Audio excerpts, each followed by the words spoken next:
जय हिंद, जय भारत, वंदे मातरम। साथियों, फौजी न्यूज़ 24 गली गली विधायक मुहिम के तहत आज हम पहुंचे हैं आम आदमी पार्टी जिला कार्यालय भिवानी में, जहां पर हमारी मुलाकात हुई पवन ठाकुर जी से,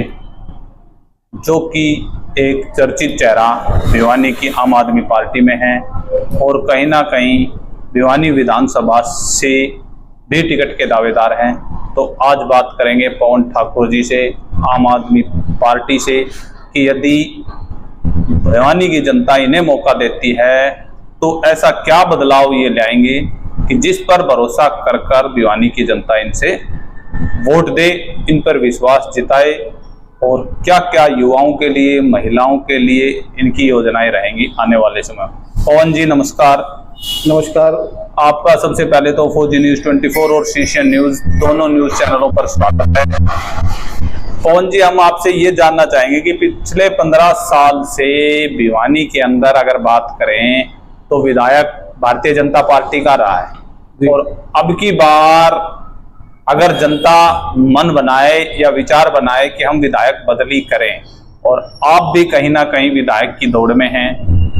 तो ऐसा क्या बदलाव लाया जाएगा मुख्य रूप से भिवानी शहर में, ताकि आम जनता आप पर विश्वास करे, 15 साल के अपने पुराने विधायक से अपने रिश्ते नाते तोड़े। सबसे पहले महेश जी बहुत बहुत धन्यवाद आपका,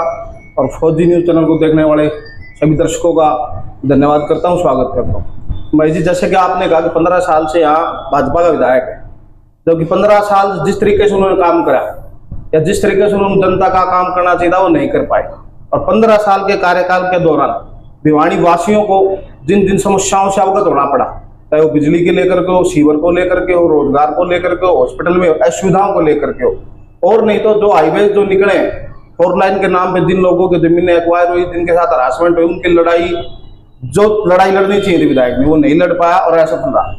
अगर आपने जो कहा कि अगर भिवानी वासी मानते हैं कि किसी यूथ को मौका मिलना चाहिए, पवन ठाकुर को मिलना चाहिए, तो महेश जी सबसे बड़ी बात है यहाँ भिवानी में कोई रोजगार का साधन नहीं है।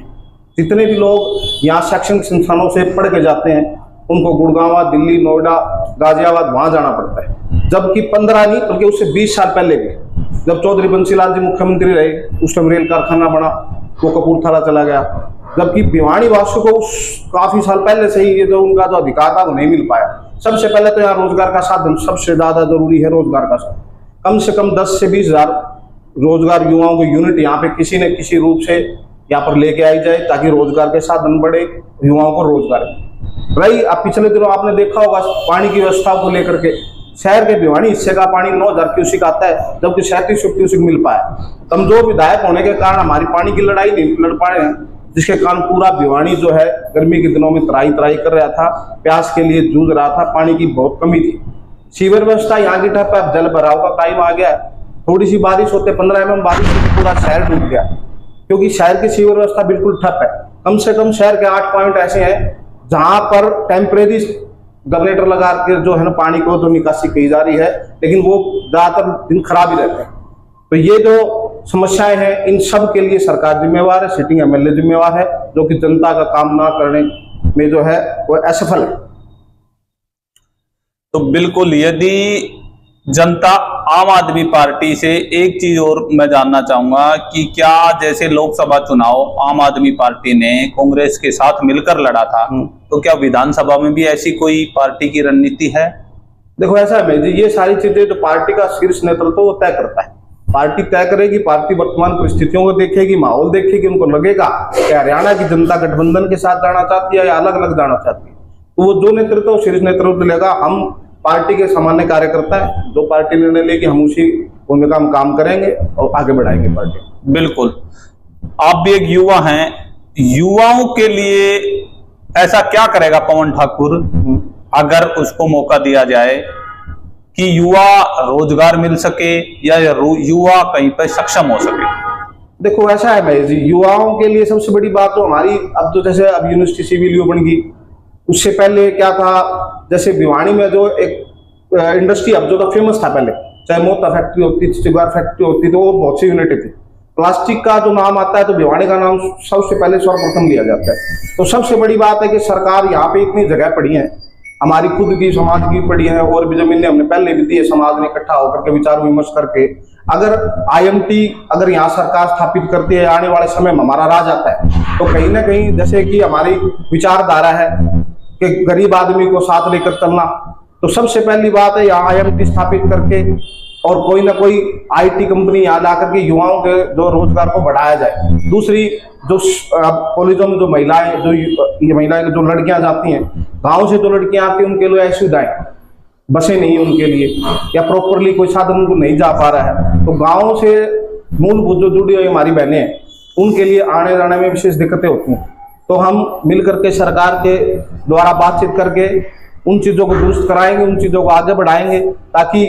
युवाओं के साथ साथ हमारी जो महिलाएं बहनें हैं वो रोजगार के क्षेत्र में भी आगे आए और कहीं ना कहीं अपने पैरों पर खड़ी हो। बिल्कुल साथियों, तो अभी मेरे साथ नेत्रपाल जी जो पूर्व वायु सैनिक हैं, मैं उनसे चाहूंगा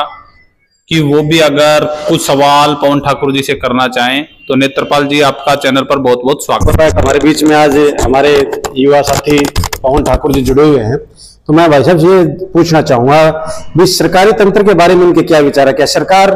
आज जो रूलिंग पार्टी है बीजेपी, उसका समर्थन कर रही है? आप किस तरह से देख रहे हैं इस चीज को? जैसे नेत्रपाल जी, आप भी पूर्व सैनिक भी रहे हो, जैसे अग्निवीर योजना है, हमारी सरकार ने पुरजोर विरोध किया, हमने उसका पुरजोर विरोध किया। अग्निवीर की योजना के नाम पर जो गांव के युवाओं को सरकार ठगने का काम कर रही है, ना उनको सम्मान मिल पा रहा है, ना वेतन मिल पा रहा है। दूसरी बात, जैसे हरियाणा में हमारे कहते हैं भाई रिश्ते होने में भी दिक्कत हो रही है फौजियों की, ठीक। ओपीएस योजना के तहत हम चाहते हैं कि पूर्व सैनिक, पूर्व कर्मचारी, उनको पेंशन मिलनी चाहिए। कोई आदमी 58 साल नौकरी करने के बाद सरकार कहती है हम आपको कुछ नहीं दे सकते। आज का वर्तमान जो परिस्थितियां है, हर आदमी का खर्चा हजारों में कॉमन आदमी का, तो हम जो भी पूर्व कर्मचारी हैं या जो वर्तमान कर्मचारी, उनकी जो मांगे होंगे हम जो है पुरजोर समर्थन करते हैं। और पेंशन, पुरानी पेंशन बहाली के लिए हम इस मांग को और सुदृढ़ और जो है मजबूती से इसकी जो पैरवी करेंगे। ठाकुर जी, ये बताइए कि यदि आपको मौका मिल जाता है भिवानी से विधानसभा की लीडिंग करने का और भगवान ने आपको विधायक बना दिया, आपका पहला टॉप रेटेड कार्य क्या होगा? सबसे बड़े भिवानी के लेकर के जो सबसे टॉप रेटेड का कार्य होगा, सबसे पहले यहाँ तो रोजगार की जो सबसे ज्यादा जरूरत, में पुरजोर इस बात को कह रहा हूँ कि रोजगार भिवानी के लिए बहुत जरूरी है। या कहने के लिए मान लो अब जैसे 8000 ऑटो चलते हैं, 8000 ऑटो के लिए नेत्रपाल जी आप भी भिवानी सर्कल घूम जाओ, 5 किलोमीटर से ऊपर का सर्कल रोड नहीं। अब सिविल यूनिवर्सिटी आई है तो उनका रोजगार बढ़ा है, अगर और कोई यूनिटें आएंगी तो सबका रोजगार बढ़ेगा, रेडी वालों का बढ़ेगा, भट्ठों वालों का बढ़ेगा, मजदूरों का बढ़ेगा, महिलाओं का बढ़ेगा। सब चीजों में जो सबसे पहली जरूरत जो है रोजगार की। आप सुरक्षा के बारे में क्या विचार है? भिवानी के अंदर आपने देखा होगा सुरक्षा के मैटर काफी बीच बीच में उठते रहते हैं। आम आदमी पार्टी ने ऐसे क्या मास्टर प्लान बना रखा है इसके बारे में? देखो ऐसा नेत्रपाल जी, सुरक्षा को लेकर के जिस तरीके से पिछले 9 साल में प्रदेश में क्राइम बढ़ा, जेल में बैठे लोगों ने व्यापारियों पे गोला चलाई, आम आदमियों पे गोला चलाई, हम उसका पुरजोर विरोध करते हैं। और हम सरकार में जब आते हैं तो स्पेशल टास्क फोर्स करके किसी भी तरीके से आम जन को इस बात का एहसास और आभास कराएंगे कि आम जीवन का जनमानस अगर सुखी है, सुरक्षित है, तो प्रदेश सरकार को जो है लोग मानते हैं सही चले। ग्रामीण युवा आपसे क्या एक्सपेक्ट करे? ग्रामीण युवा मोस्टली जो हमारे देश के युवा है, मैंने आप इससे पहले भी कहा कि हमारा जो गाँव का युवा है वो आर्मी में ज्यादा जो है लाइक करता है। एजुकेशन जिस हिसाब से गाँव में करती है, गाँव से आईएएस भी निकलते हैं, लेकिन गाँव का मोस्टली मैंने जो दिखा है वो देश की सेवा करना में ज्यादा विश्वास रखता है। तो आर्मी जिस तरीके से हमने कहा कि अग्निवीर को सरकार रेगुलर करे, तो ज्यादा से ज्यादा हमारे जो युवा साथी हैं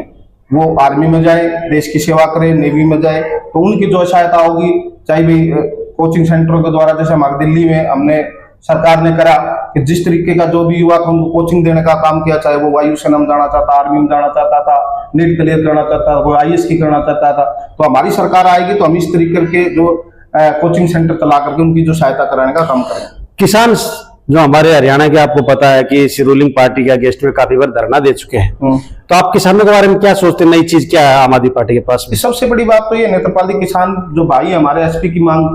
की मांग कर रहे हैं, और हम जो कहते हैं एमएसपी होनी चाहिए। कोई भी किसान अपने खेत में कोई फसल उगाता है तो उसका न्यूनतम मूल्य किसान तय करे, इससे किसान जो देश का समृद्ध होगा। क्योंकि भारत कृषि प्रधान देश रहा है और कम से कम 40 से 42 तरह की फसलें यहाँ पर जो उगने का काम होता है, तो हम इस बात को पुरजोर सपोर्ट करते हैं कि मिनिमम सपोर्ट प्राइस जो किसान का है, कहीं ना कहीं उसको किसान को अधिकार होना चाहिए उसको तय करने का। जब मंडियों में आता है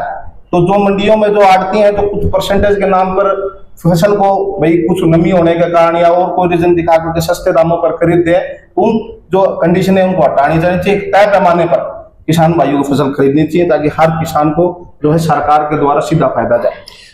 क्या पशुधन के मामले में आपका कुछ विचार है, कोई एजेंडा है? आम आदमी पार्टी के पास में हमारा एक ग्रामीण इलाका है 75% भारत का और हरियाणा सबसे ज्यादा है, तो पशुधन के बारे में या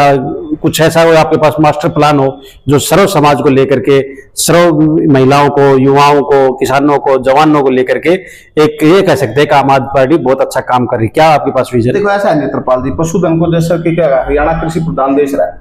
जैसे हम कहते हैं दूध दही का खाना ये मेरा हरियाणा, तो हमारे यहाँ पहले गाय होती थी देशी गाय, आपने खुद दूध पिया, हमने भी पिया है। तो जिस तरीके से भाजपा के बकोसले के कारण गौ माता रोडों पे घूम रही है, हमारी जब सरकार आती तो हम देशी जो पशुधन होता था, जो हरियाणा की मूल जो जाति थी गाय की, उसको चाहे तो हम कैंप लगा करके या चाहे किसी भी तरीके से उस प्रजनन को बढ़ाने का काम करेंगे। और गाय मूल रूप पे जो आदमी, मैं तो चाहता हूँ कि घर घर और गाँव गाँव में गाय, देशी गाय होनी चाहिए। तो जिस तरीके से गाय की उस नस्ल को बढ़ाया जाएगा, और जो हरियाणा हमने आज से 20-30 साल पहले दिया है, और सरकार की योजना बना करके ज्यादा से ज्यादा गायों को किस तरीके से लोगों को जो है सुझाव दिए जाए, लोगों को जो है बताया जाए कि आप गाय को जो रखोगे उसमें जो है हरियाणा का भी नाम बढ़ेगा और गौ माता का जो सम्मान रियलिटी में होना चाहिए इस प्रदेश में वो होगा। पवन जी, अंत में मैं यह जानना चाहूंगा, क्योंकि हमारे दोनों ही चैनल सैनिकों और पूर्व सैनिकों की समस्याएं और उनके साथ जुड़े हुए हैं, तो हमारे ज्यादा से ज्यादा दर्शक भी सैनिक और पूर्व सैनिक ही हैं। यदि हरियाणा के अंदर आम आदमी पार्टी की सरकार आती है तो आम आदमी पार्टी की सरकार शहीदों के लिए, सैनिकों के लिए, पूर्व सैनिकों के लिए, वीर नारियों के लिए ऐसा क्या अलग से करेगी जो अभी तक किसी भी सरकार ने नहीं किया? जैसे कि महेश जी आपने कहा कि पूर्व सैनिक मतलब देश की सेवा के लिए अपना संपूर्ण जीवन लगाने वाले लोग। तो जिस तरीके से इस बात से तय हो जाता है कि दिन अपना सारा जीवन देश के लिए दे दिया, तो हमारी सरकार जैसे कि हमने पंजाब में भी किया है कि 1 करोड़ जो है शहीदों को देती थी। वो ऐसा नहीं है कि जो बॉर्डर पे शहीद हुआ है, चाहे वो किसी हार्ट अटैक से हुआ, किसी बीमारी से हुआ, किसी दुर्घटना में हुआ, तो हर तरीके से कोई भी पूर्व सैनिक या पूर्व जो वर्तमान में सैनिक शहीद होता है तो उसको 1 करोड़ रुपए तो मुआवजा देने का काम करती है। जिस तरीके से हम चाहते हैं कि कोई भी पुरुष सैनिक या आर्मी का किसी भी तरह से अगर उसकी डेथ हो जाती है, मृत्यु हो जाती है, तो इस तरह की पॉलिसी बना करके हर आदमी को उस 1 करोड़ का जो है सहायता राशि जो मिलनी चाहिए, ताकि उसका परिवार जो है सक्षम हो और जो महिलाएं, जो बच्चे, उनके माता पिता हैं, तो समाज में कम से कम जो है अपने सम्मान का जीवन जो व्यतीत कर सके। बिल्कुल बिल्कुल। तो साथियों, बहुत बड़ी बात आम आदमी पार्टी के पवन ठाकुर जी ने बोल दी है कि पंजाब के तर्ज पर यदि हरियाणा में भी सरकार आती है तो चाहे वो अग्निवीर शहीद हुआ या कोई भी बेल्टधारी शहीद हुआ, पंजाब की तर्ज पर उस परिवार को आर्थिक राशि के तौर पर 1 करोड़ की राशि दी जाएगी, चाहे सरकार, केंद्र सरकार उसको शहीद का दर्जा दे या ना दे। साथ ही साथ इन्होंने बोला कि पूर्व सैनिकों के लिए भी एक अच्छी योजना लाई जाएगी, ताकि जिसने अपना पूरा जीवन, पूरी जवानी देश के लिए कुर्बान कर दी, उसके लिए सरकार कुछ कर सके। तो पवन जी, अंत में हम आपसे यही कहेंगे कि आपने हमें समय दिया, उसके लिए बहुत बहुत धन्यवाद और भविष्य के लिए आपको शुभकामनाएं। और साथियों, अभी ये देखने का विषय रहेगा कि हरियाणा में भी पंजाब और दिल्ली की तरह झाड़ू चलती है या झाड़ू कितनी दूर तक चल पाती है। धन्यवाद पवन जी, धन्यवाद महेश जी, बहुत बहुत धन्यवाद।